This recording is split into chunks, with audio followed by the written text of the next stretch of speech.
আসসালামু আলাইকুম গাইস, আজকে আপনাদের সামনে একটি ইউকে ভিজিট ভিসা নিয়ে আলোচনা করব। সেটি হচ্ছে যে আপনারা যারাই ইউকে ভিজিট করার জন্য আগ্রহী আছেন, আপনারা অনেক ট্রাভেলিং এজেন্সি ধরতেছেন বা অনেক টাকা বিনিময়ে আপনারা চাচ্ছেন যে ইউকে একটা ভিজিট করবেন, কিন্তু কোনো এজেন্সি দিতে পারতেছে না। কারণ হচ্ছে যে অনেক এজেন্সি আছে, শুধু এই অন্য এজেন্সির দেখেই তারা একটা এজেন্সি খুলে নিয়েছে, কিন্তু তারা অতটা ইংলিশে মানে এক্সপার্ট না, বুঝে না এত সম্পর্কে।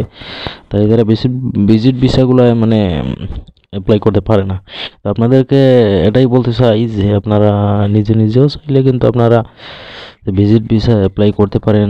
আপনাদের যদি কারো কম্পিউটার থাকে বা কারো যদি স্মার্টফোন থাকে, ভালো একটি অ্যান্ড্রয়েড স্মার্টফোন থাকে, তাহলে স্মার্টফোন দিয়ে করতে পারবেন।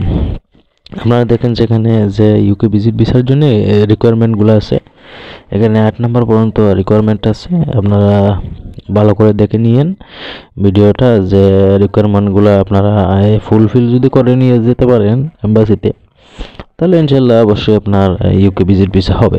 আর ওই যে এই UK visit visa from Bangladesh, এখানে আপনি ক্লিক করবেন।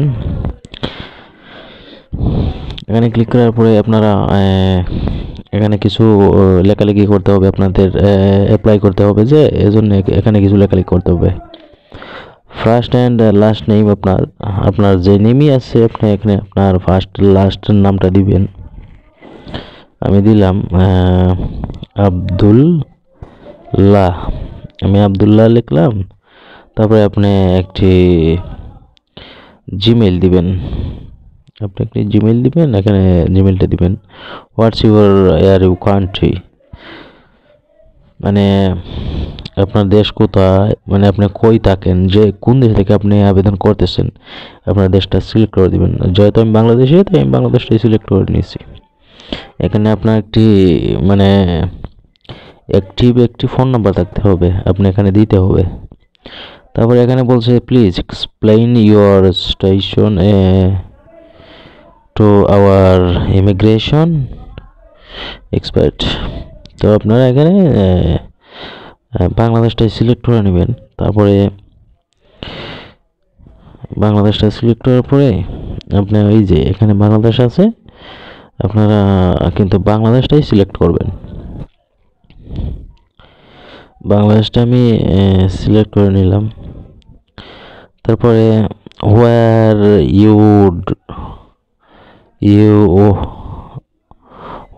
Do you want to go, মানে আপনি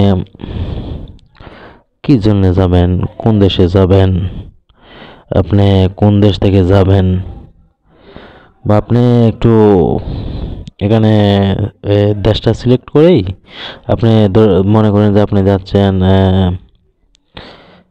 ইউকে, আপনি ইউকের জন্য অ্যাপ্লাই করতেছেন। আপনাকে কোয়েশ্চেন করছে, আপনাকে যদি ভুল দেন তা মনে করবেন আপনি ততটা এক্সপার্ট না, এজন্য তারা ভিসা রিজেক্টও করতে পারে। আপনি ইউকে দিবেন, তারপরে এখানে টিক মার্ক দিবেন।